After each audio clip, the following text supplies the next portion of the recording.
स्नान करने से मोक्ष की प्राप्ति, पितरदोष, विशेष फल और अमृतत्व की प्राप्ति। मौनी अमावस्या पर तो ये सभी लाभ और कई गुना मिलते हैं। इसलिए तो करोड़ों श्रद्धालुओं की भीड़ प्रयागराज में 29 जनवरी को जुटी। लेकिन यहाँ किसी को अनहोनी की भनक नहीं थी। इसके बाद क्या था? कुछ ऐसा हुआ कि पवित्र संगम तट पर श्रद्धालुओं की चीखों और रुदन से आंसुओं का सैलाब आ गया। फिर आया 30 जनवरी का दिन। इस दिन महाकुंभ की रौनक को मानो ग्रहण लग गया और स्नान का उत्साह उल्लास कहीं समा गया। इसी पर देखिए ये विशेष रिपोर्ट। 30 जनवरी दिन गुरुवार, घाटों पर हजारों की भीड़ के बीच पसरा सन्नाटा। सभी को स्नान कर घर जाने की जल्दी, क्योंकि सभी सहमे हैं कल होने वाली भगदड़ से। लोगों की चीखों से और हर ओर चल रही गमगीन चर्चाओं से सभी को डर फिर कहीं कुछ अनहोनी ना हो जाए। अब फिर बात करते हैं 29 जनवरी की मध्य रात्रि की। सब कुछ ठीक ठाक चल रहा था। श्रद्धालु भी मत्थम स्नान के लिए आगे बढ़ रहे थे।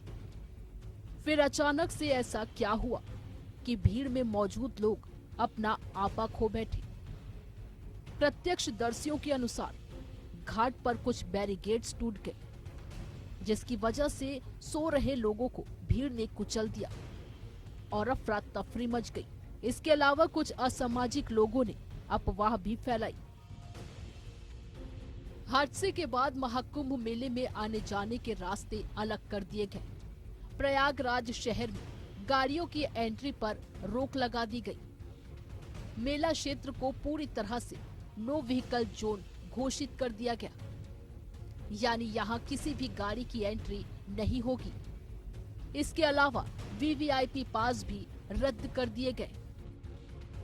दूसरी ओर चप्पे चप्पे पर तैनात पुलिस, सभी के चेहरे पर तनाव और पिछले 24 घंटे की ड्यूटी की थकान भी। लेकिन अभी फिक्र है तो बस भीड़ को संभालने की। घाटों पर अधिकारी जवानों को निर्देश देते नजर आए। घोड़ों पर बैठकर जवानों ने भीड़ की निगरानी की और लाउड स्पीकर के माध्यम से लोगों को सतर्क करते नजर आए। घाट पर मौजूद उत्तर प्रदेश के डीआईजी वैभव कृष्ण ने कहा कि जो भी हुआ वह दुखद था। अब ऐसा ना हो, इसके लिए और सतर्कता बढ़ती जा रही है।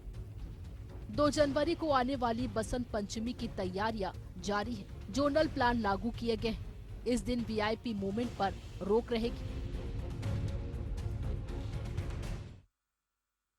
मुख्य स्नान पर्व था 29 जनवरी 2025 को। इसमें ब्रह्म मुहूर्त से पूर्व प्रातः 1 बजे से 2 बजे के मध्य मेला क्षेत्र में अखाड़ा मार्ग पर भारी भीड़ का दबाव बना और इस भीड़ के दबाव के कारण दूसरी ओर के बैरिकेड्स टूट गए और भीड़ के लोग बैरिकेड्स बांधकर दूसरी तरफ ब्रह्म मुहूर्त के स्नान का इंतजार कर रहे श्रद्धालुओं को कुचलना शुरू कर दिया। यद्यपि प्रशासन ने तत्काल राहत और बचाव कार्य करते हुए ग्रीन कॉरिडोर बनाया और एम्बुलेंस के माध्यम से लगभग 90 घायलों को अस्पताल तक पहुंचाया, परंतु इसमें से दुर्भाग्यपूर्ण तरीके से 30 श्रद्धालुओं की दुखद मृत्यु हो गई है। सुप्रीम कोर्ट में भगदड़ को लेकर जनहित याचिका दायर की गई। इसमें यूपी सरकार से स्टेटस रिपोर्ट और जिम्मेदार अफसरों पर कार्रवाई की मांग की गई है। कहा गया है कि धार्मिक आयोजनों में ऐसी घटनाएं ना हो, इसके लिए ठोस व्यवस्था बनाई जाए। यूपी के सीएम योगी आदित्यनाथ भगदड़ में हुई मौतों के बीच गमगीन नजर आए। उन्होंने सभी मृतकों के परिजनों के लिए संवेदना जताई। लेकिन अब 26 फरवरी तक चलने वाली महाकुंभ की व्यवस्था का चैलेंज योगी सरकार किस तरह से संभालती है। Bureau report, Asian news.